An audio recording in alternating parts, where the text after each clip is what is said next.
Welcome to the RMSO Roundtable Drive. We're going to the top of Monte Cristo to check the snow levels. I mean, looks awesome where we're at now. No snow. However, we're going up to 9,500 feet, and it's usually well into summer before it's accessible, where we keep the game cameras up on the ridgeline on the top. We've never been able to get in before July, the first week of July, ever.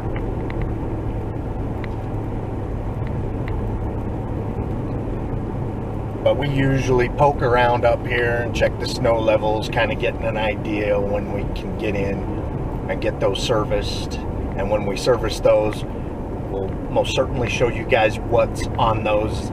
To me, it's really exciting. It's like Christmas morning when I'm going through game camera footage to see the wildlife that's in areas that are Bigfoot sighting hotspots, and of course excited to see if we can hit the Bigfoot lotto to get that clear footage of the creature.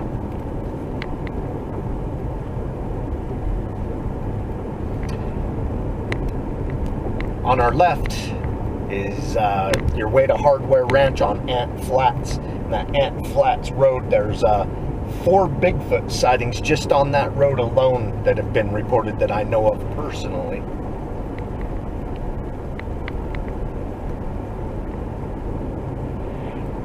And this is kind of the bottom of the mountain that we're starting to climb. There's a lot more Bigfoot sightings up on the top.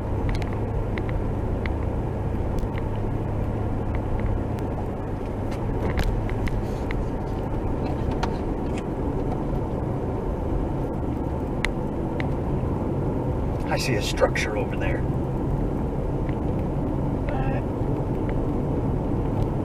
Yeah, I would have to get over there and examine it up close. I see a tree tipped over.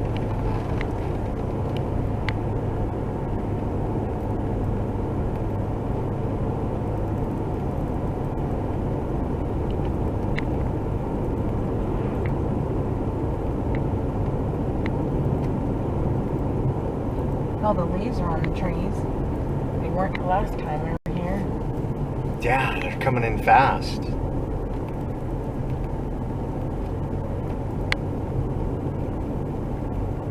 The last Bigfoot sighting in this area reported to us was a little less than 2 years ago. July 4th will make it 2 years. And of course, that's just what's been reported to us. A lot of Bigfoot sightings go unreported.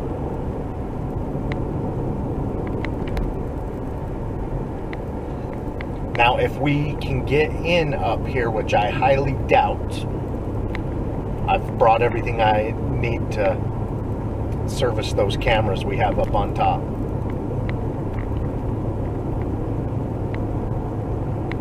Jenny and I tried getting into Sasquatch Canyon a couple of weeks ago, and it's a disaster. That place, the little hidden valley that we find all the footprints and keep the bulk of our cameras back in Sasquatch Canyon in, we've always, talked how it's like land of the lost. It's, you have to be on foot or horseback to get back in there. You're not getting in there in a motorcycle or a four-wheeler or anything like that. And so it's kind of cut off from civilization. Well, now it's, you can't even get to the mouth of that hidden canyon with a motor vehicle because a landslide caused from fire-stripped mountains, that one of Utah's biggest fires or most damaging fires in history, caused a landslide and diverted the river onto the road, the little dirt road back there. Well, Jenny and I thought that we were going to be able to take our mountain bikes in there. They've put a concrete barrier, not allowing motorized travel in there whatsoever. They put it at a choke point. Well, we tossed our mountain bikes over the the wall, and we were going to mountain bike in there and do the hike, and we didn't make it very far, and there's like 3 feet of river and mud on the road. The road is just like the river. Yeah, there is no road. But yeah, there's no difference between the road and the river, so we had to nix that. Which was disappointing. So we don't know when we're going to be able to get into Sasquatch Canyon. Some of the locals around there that we've talked to, some say it's going to take a year for them to clean that up, and then we talked to some other locals that says, oh, they're going to come back in here in 2 weeks, blah blah blah blah. All the river has to do is drop 4 more inches, and they're going to come and clean that up and fix the diversion, you know, so the river stays in the river and the road stays on the road, you know. But you know, the bright side is our game camera batteries last a year, so nobody's getting back in there. Maybe the animals will become more bold, and maybe that'll help us get a Bigfoot back there.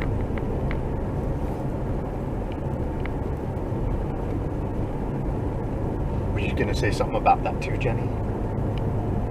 Yeah, there shouldn't be a problem getting back there in July, because there's a lot of the river run back there is because of melt-off, and then there isn't a river at all, hardly, when there isn't melt-off. So as soon as the melt-off is done in July, we should be able to get back there on our bikes if they don't open up the road anyway.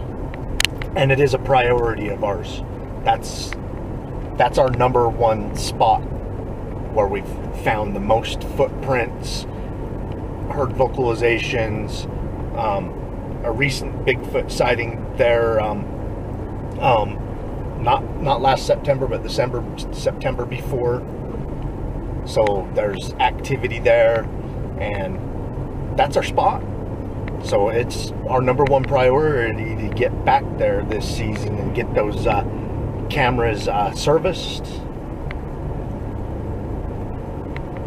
and see what we got back there.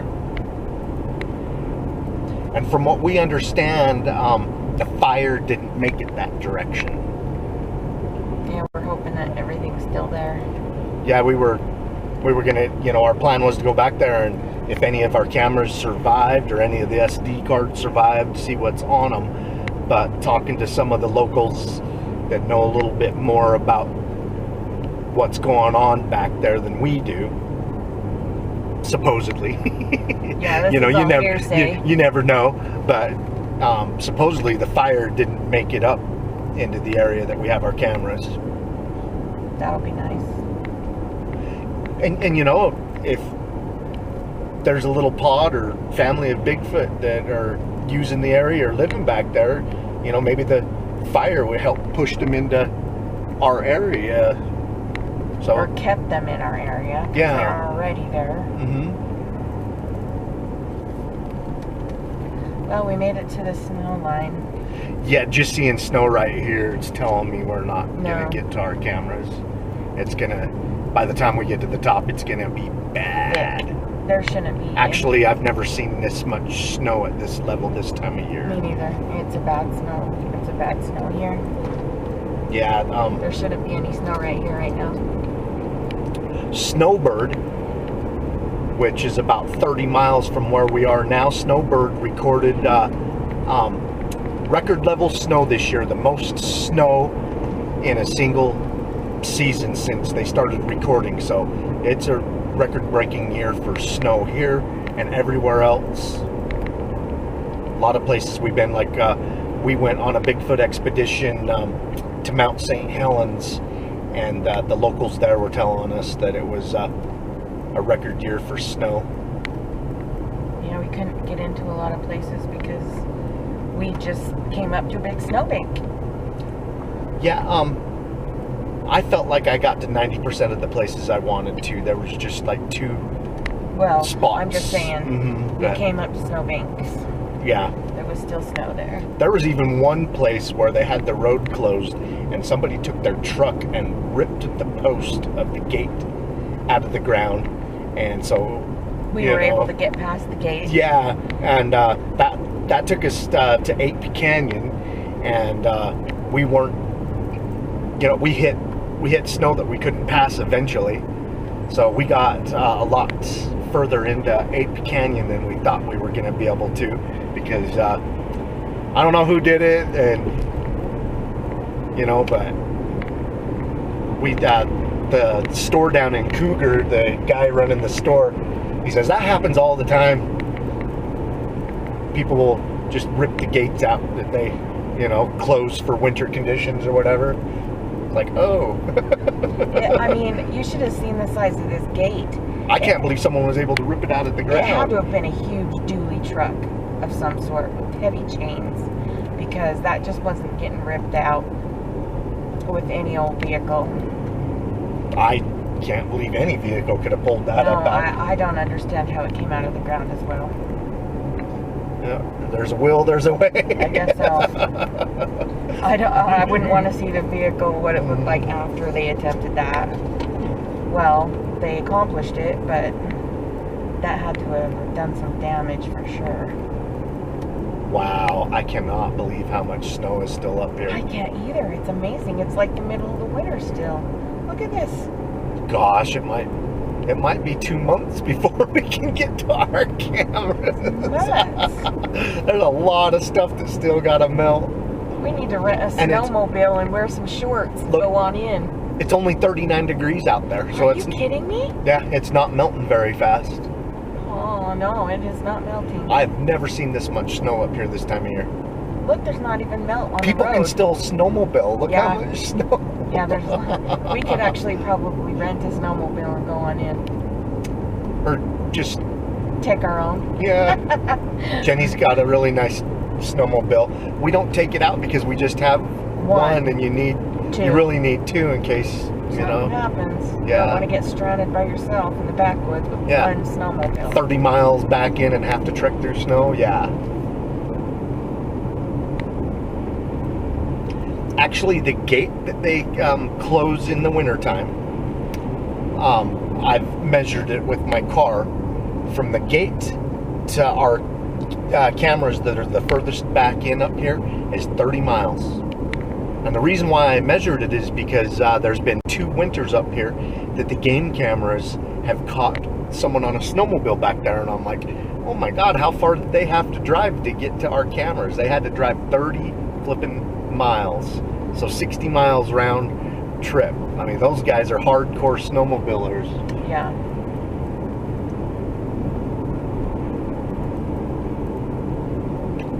Yeah, we should really get snow machines going so that we have a bigger range. I love snowmobiles. Me too.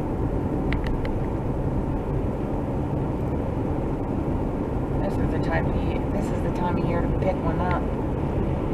Yep. Get them for cheap at the end of the season. Derek's been talking about getting one, so if Derek gets one, we'll have two between us. Yeah. And Jenny's snowmobile could fit 3 adults on it.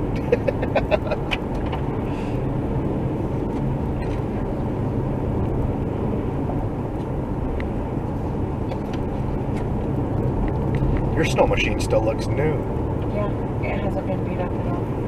It's nice, it just needs a tune-up.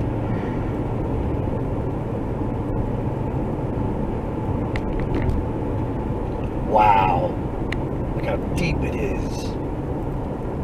This is just amazing.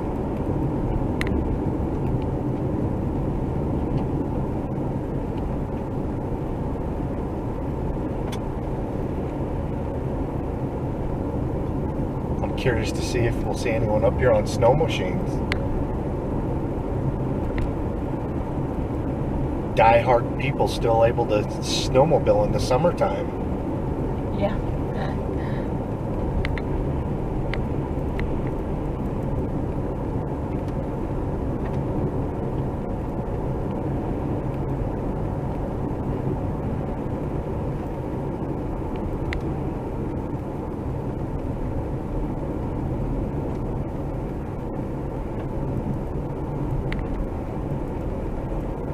This road that we're on right now is a seasonal road.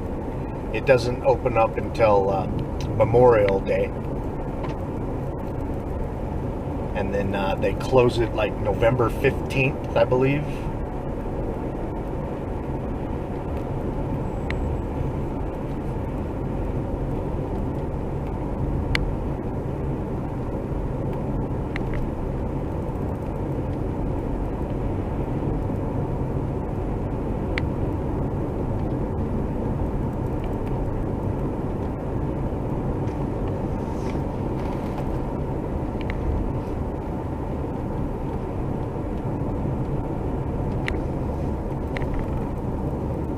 I wonder if they have this campground open.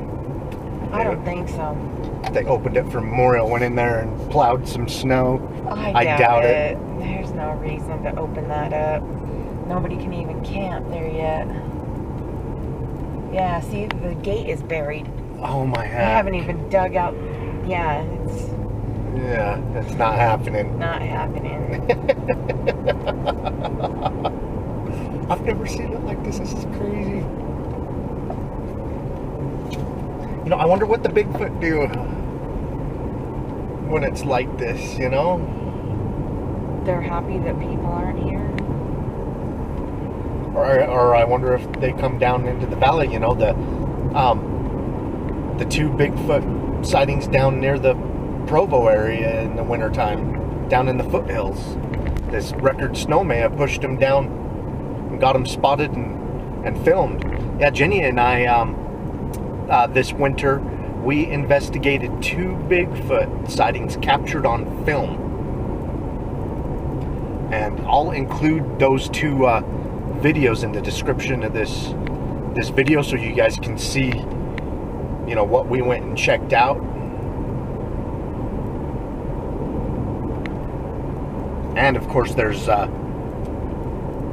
suspect Bigfoot footage. I mean, it's awesome looking footage to me anyway.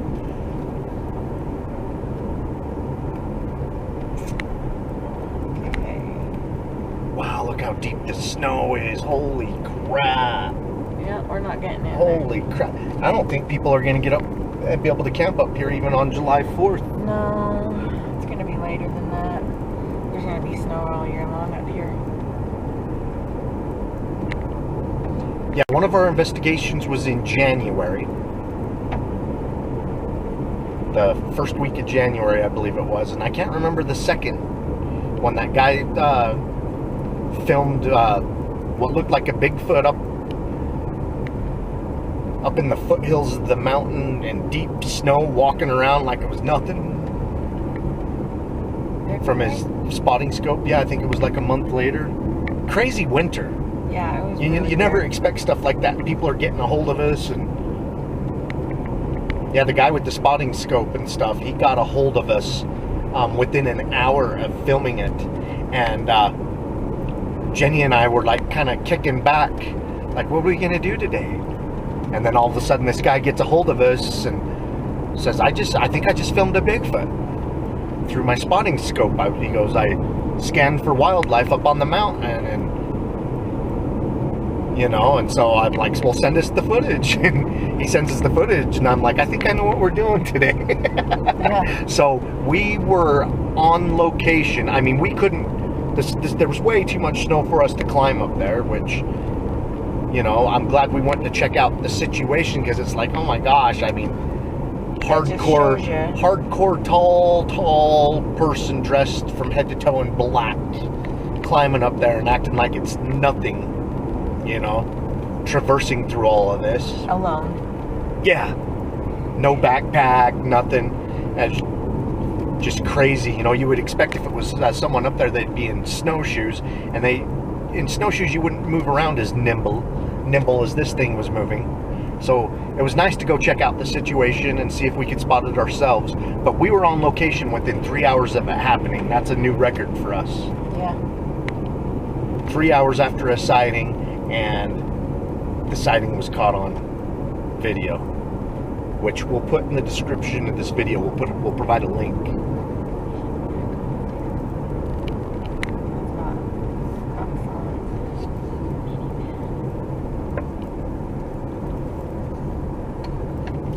So So yeah, we've had an exciting winter, and because of the record snow levels, that's probably why it's pushed the Bigfoot down to where people are spotting them.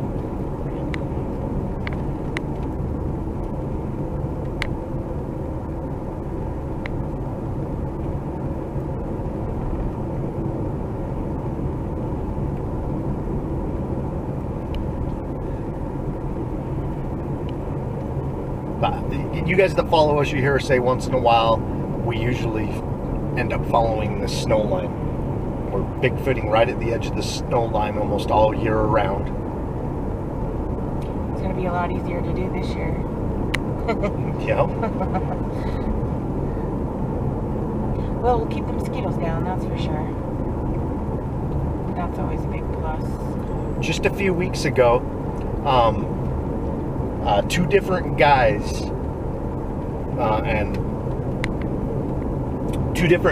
over 2 different weekends up in the Uintas, up there snowmobiling, got a hold of me about vocalizations they heard up there. That's right.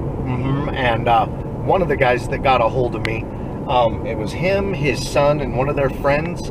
His son's snowmobile kept overheating, and he says the reason it was overheating is because it was really icy, and I guess the snow that you drive over with the snowmobile, they're engineered to where that helps keep your engine cool.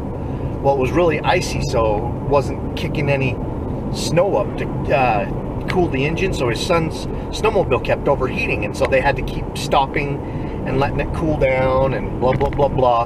And one of the times they stopped, they had just heard some crazy vocalizations, and he says it sounded a lot like the Sierra vocalizations that BFRO has on their website.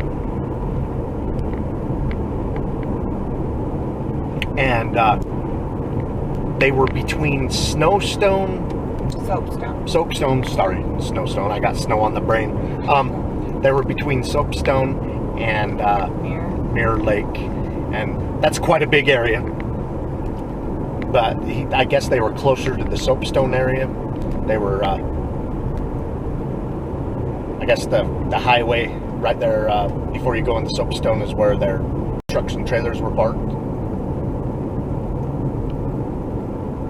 So yeah, they got a hold of me about vocalizations that they all think were Bigfoot. And this guy was telling me, he's like, he goes, I'm an outdoor enthusiast, I hunt, I fish, I've never believed in Bigfoot. And he says, until that moment, we started hearing those vocalizations. And he says, it felt like, he goes, the thing couldn't have been more than 400 yards away. And he goes, I felt like it was an intimidation thing wanting us to leave. And he says it's that point that he's all of a sudden a believer. He didn't even see the creature, just hearing those. And he says he's hunted and fished and snowmobiled and all that his whole life. And after hearing those vocalizations, he's a believer. And he didn't know who to get a hold of. He got a hold of us, and he wanted to know, is this a Bigfoot area? And I chuckled to myself. It's like, oh yeah. The Uintas is like the epicenter of Bigfoot sightings in Utah. Uintas and the surrounding areas is just big time. And then a weekend later, another guy gets a hold of me talking about some vocalizations he heard up near Mirror Lake, which isn't very far off from where this guy heard his, and they were up there snowmobiling and heard them. So pretty neat.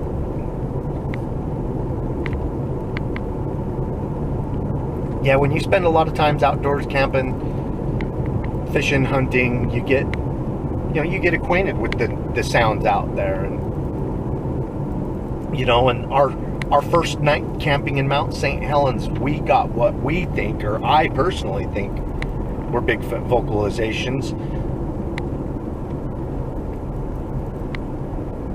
Yeah, me and Derek are kicking back, BSing and stuff, and Jenny's, eyes outside. Jenny comes in and tells Derek and I, like, there's some vocalizations going on out there. And so me and Derek shut up, and I come right out, and bam, they're going on. And so I grabbed my best microphone, a shotgun microphone, and threw it on a camera, and directed the shotgun microphone in the direction I was hearing them, because it's kind of directional, like a parabolic.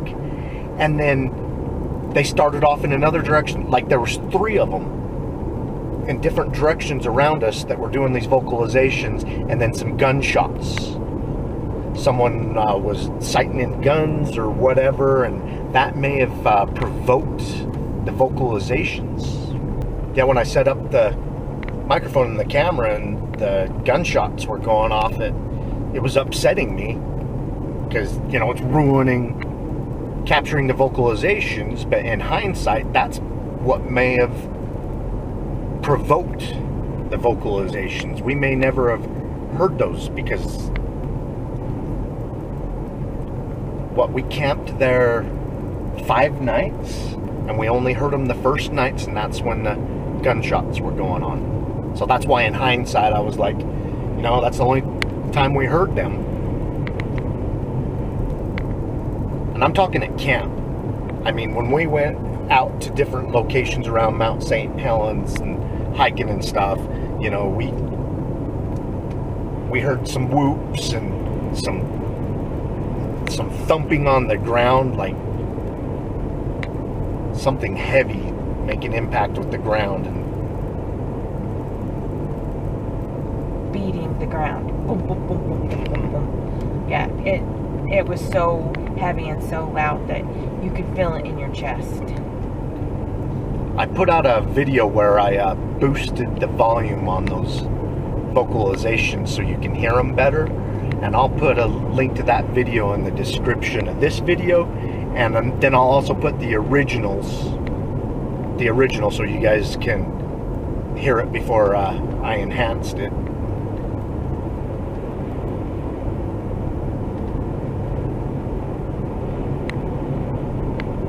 Yeah, those vocalizations went on off and on for about an hour, and I probably captured a couple of minutes worth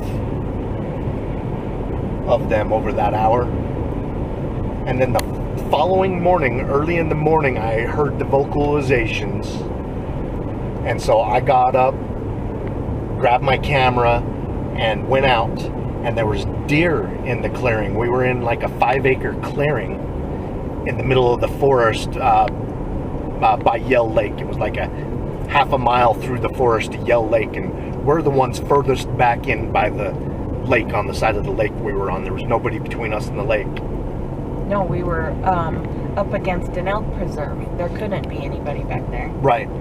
And I heard the same Bigfoot style vocalizations that morning, so I went out hoping to capture them, and there were some deer in the clearing that we were camping in, and so I started filming the deer, hoping that I'd hear the vocalizations again, and didn't, and then didn't hear them the rest of the time we were camping there. That was pretty exciting. The first night we'd probably we got there, set up camp, and then so within about 2 hours of arriving to camp, because we got there late in the afternoon, and we hurried, and before it got dark went and set up our perimeter of game cameras. We set up 4 game cameras around camp out in the forest, and then we get back, and we probably only got back about 15-20 minutes after setting up the cameras, and that's when Jenny told me and Derek, like, you guys gotta hear this.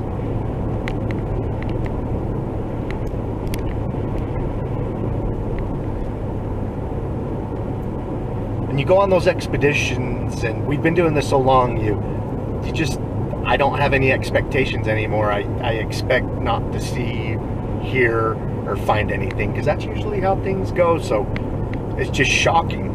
We've only been here 2 hours, and we're getting these vocalizations, and the vocalizations sounded so much better and louder with your own. Yeah. We couldn't I mean, I listened to what we got, and it wasn't anything like what I was hearing. I mean, it was just a loud, screaming yell.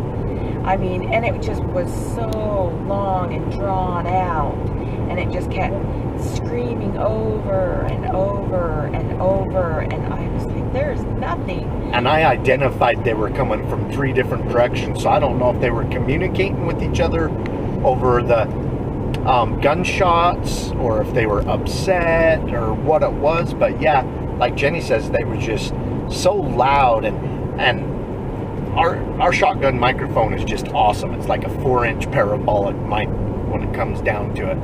And I enhanced those. I don't think I've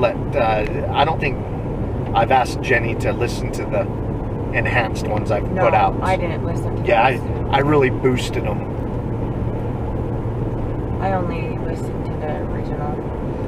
The originals are pretty good when you have your headphones on and turn it up, but I enhanced it to where people, or not enhanced it, I boosted the volume. You just turned it up.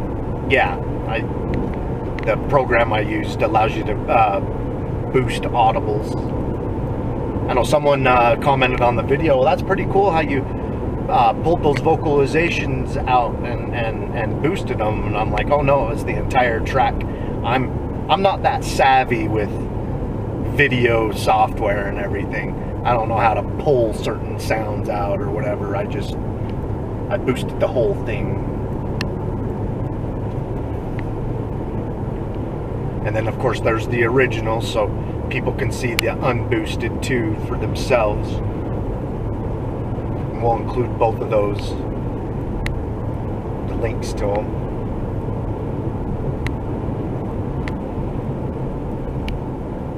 Yeah, some people were like upset, thinking that maybe these people were hunting and shooting the Bigfoot, but we doubt that. My experience around guns in my lifetime, it really sounded to me like wherever these people were camping, they set up a shooting range. Yeah.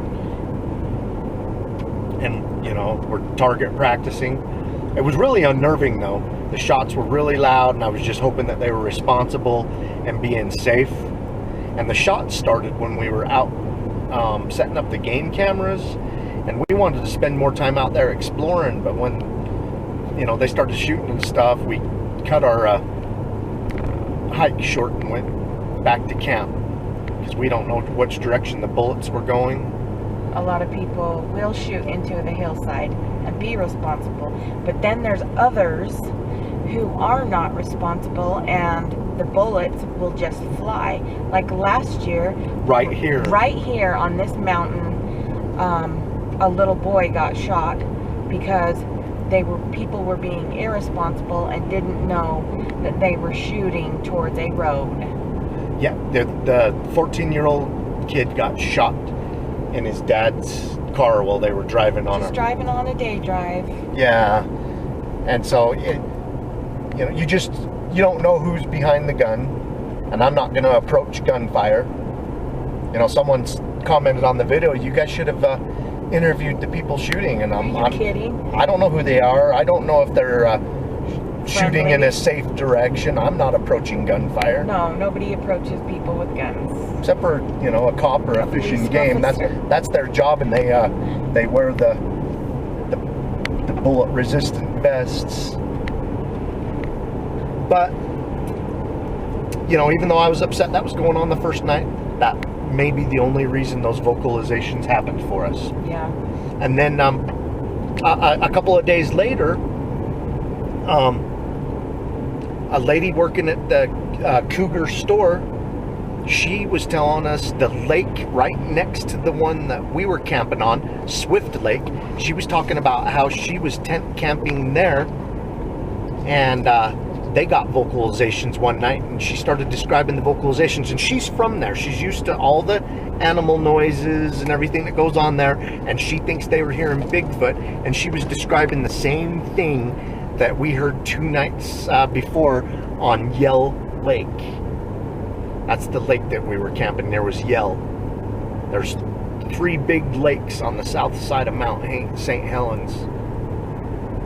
So I feel real fortunate. That's probably the 3rd time in my life I've heard those types of Bigfoot vocalizations, and both times I've heard them leading up to this, it was just a one event and then stopped. Yeah. But this went off and on for like an hour or more. Yeah, it was, I mean, after dark, when we were getting ready to go to bed, I heard them like one last time. yeah, they were really riled up about something, or excited, or I think the gunshots upset them. yeah, maybe.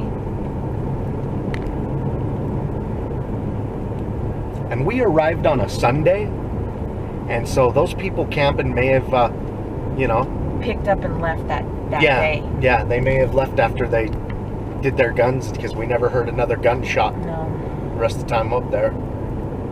I know, I was thinking, oh my gosh, they're gonna ruin our Bigfoot expedition. They're camping they're camping near us, and they're gonna be shooting the whole week we're up here, and wasn't so. And hey, they may have done us a favor. We captured Bigfoot vocalizations on video. It's not a story. We have the evidence.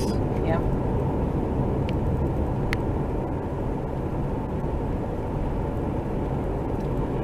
Okay, well, we've checked the snow levels up here. And they're high. They're really high, and we're trying to get a feel for when we can come back in here. And it looks like it's gonna take a lot of sunshine, a lot of heat, and a lot of time to get us up here to where we can get into where we need to be. I'm thinking the second weekend of July, maybe. Yeah, I think it's going to be the middle of July. Yep, the middle of July. Crazy. All right, make sure you guys go down in the description of this video and look at the stuff that we've talked about. They're not just stories, we've got the videos. Keep on watching. We're going to keep on squatching.